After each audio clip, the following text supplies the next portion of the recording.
Fair warning on this one, the removal of the ignition switch was a pain in the ass, and as such the video kinda shows it.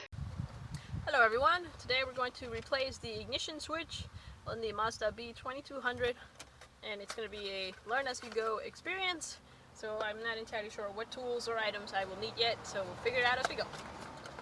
Before you start work on the ignition switch, come to your battery cables and take them off.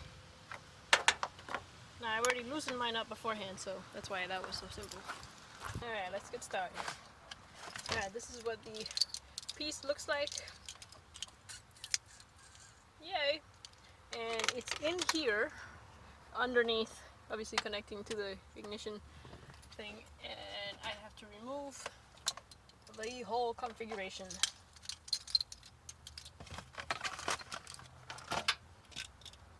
So let's see what we need. Alright, the steering wheel has to come up first, because otherwise none of this other stuff comes. Which means, whoopsie, which means this goes first. So it has two screws, one behind here where the horn is, and one on the other side, also behind the horn.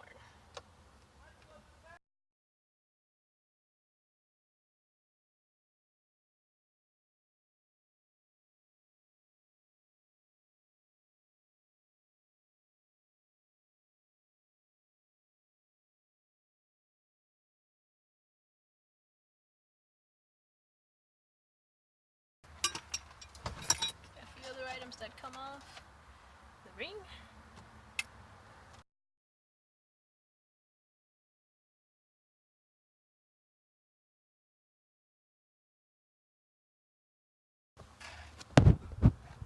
okay, so you see massive cables, connectors, the main portion back there, and then from the other side, the main body, etc. Oops. The main body, etc. So it kinda, everything is color coded.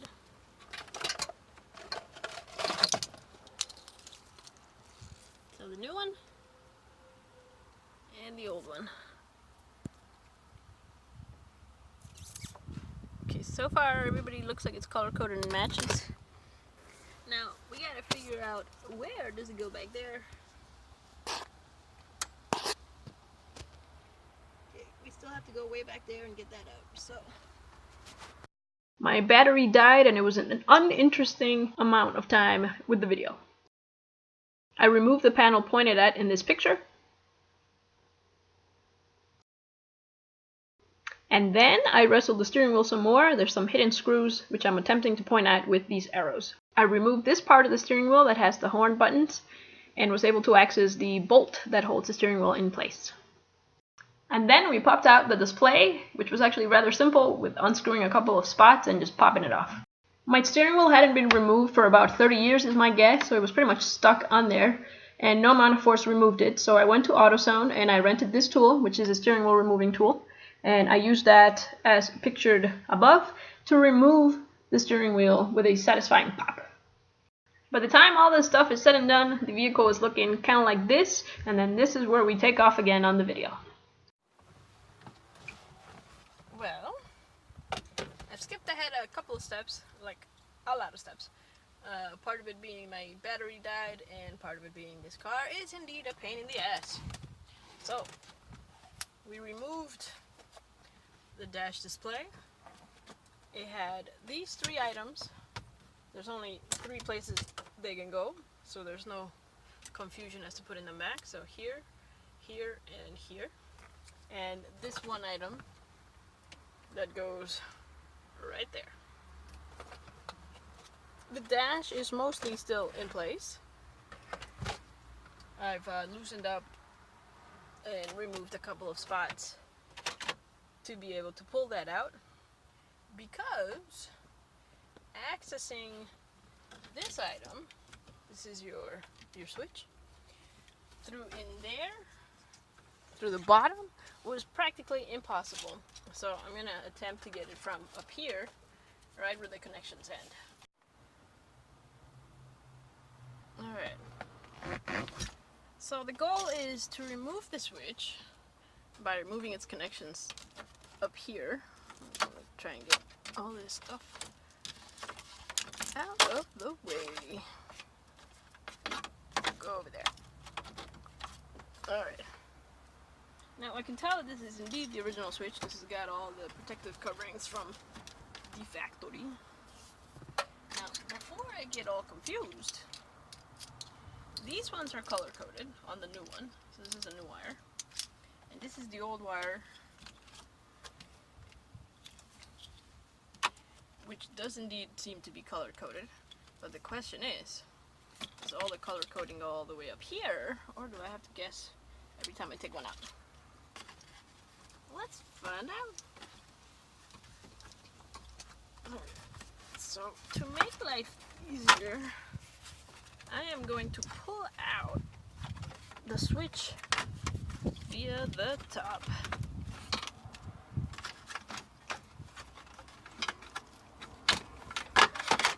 Yay! That should make life easier. Alright, what do we got? Red and green. Alright, so since they're color coded up to here but not here, I'm gonna take one off and hook in the new one. So first things first, take all this crap off.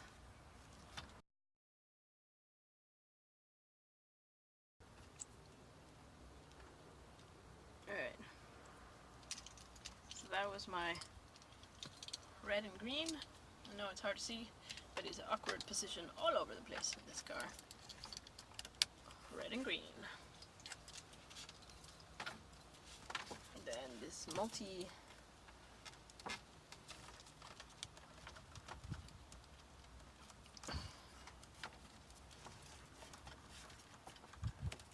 there we go. We got white with red, black with yellow. Okay, white with red, black with yellow.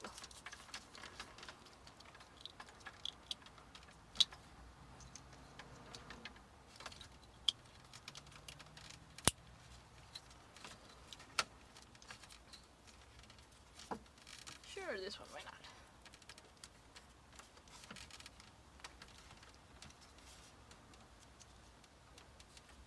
With this foam stuff they put on it, it's kind of hard to see where the clip is. Oh, okay, that was the clip. Red and black.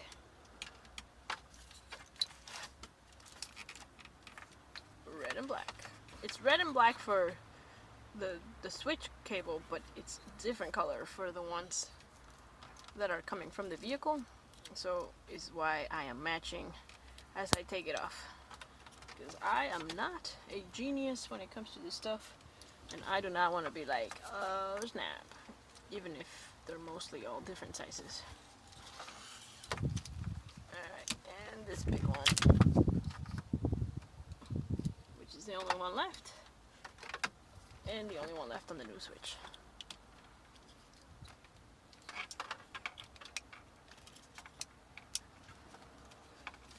Everybody's in. And the new switch, old switch is out. New switch is in. Alright, now we gotta feed that back to the bottom. Past the fuse box. Let's see if I can give you a better view.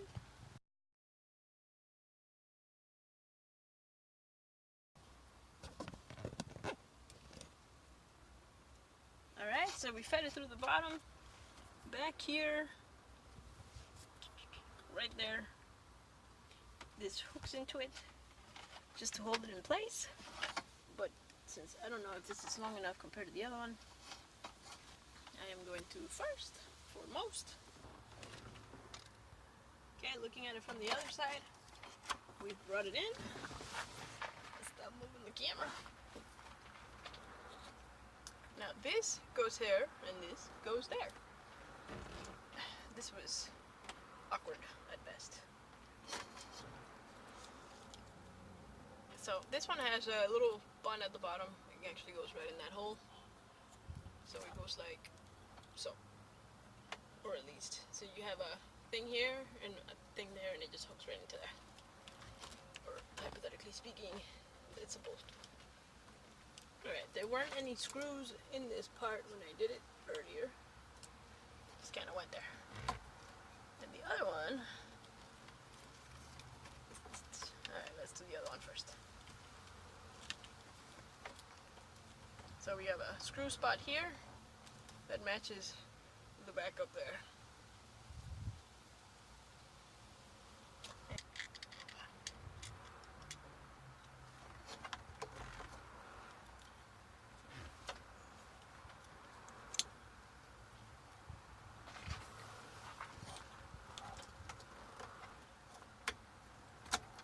Okay, goes in. I'm gonna secure it in place before I hook the other thing, just so it won't move around.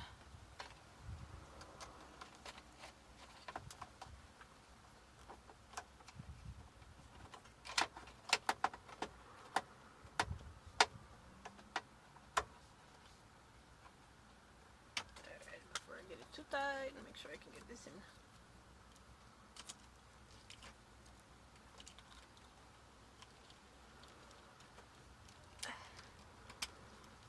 And we're in. Yay! And all of it.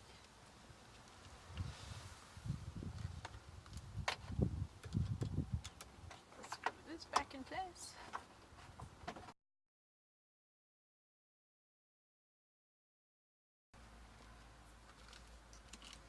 I had loosened this up because I was trying to take this off, but as with everything in this car, it did not come off. So I left it there. So now, let's screw it back in place.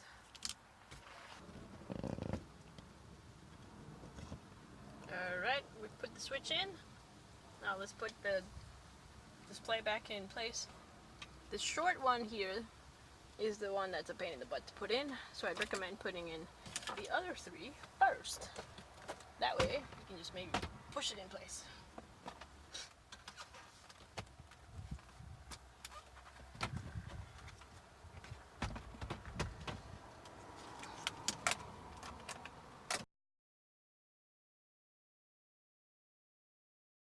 Alright, so we got the three things in, and we're trying to stick the last one. You can't probably see it, which is the short, pain in the ass one.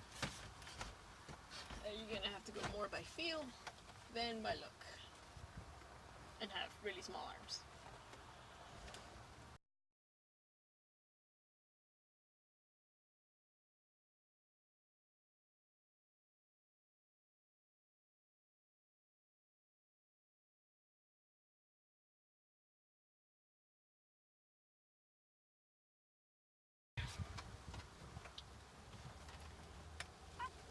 I heard it click.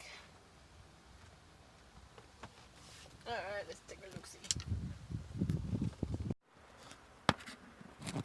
Alright, right there is a pain in the ass to see, and equally a pain in the ass to put it in.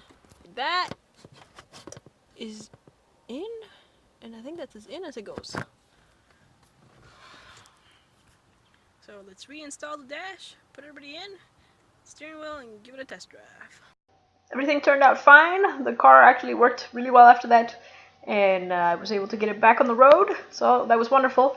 As you can tell by the video, I don't do this for a living, but I like to put the videos together because there aren't that many on YouTube to begin with, and I find them helpful when I can find them when they are available. Have a wonderful time. Hope you enjoyed this video, and I'll have more at some point in the future.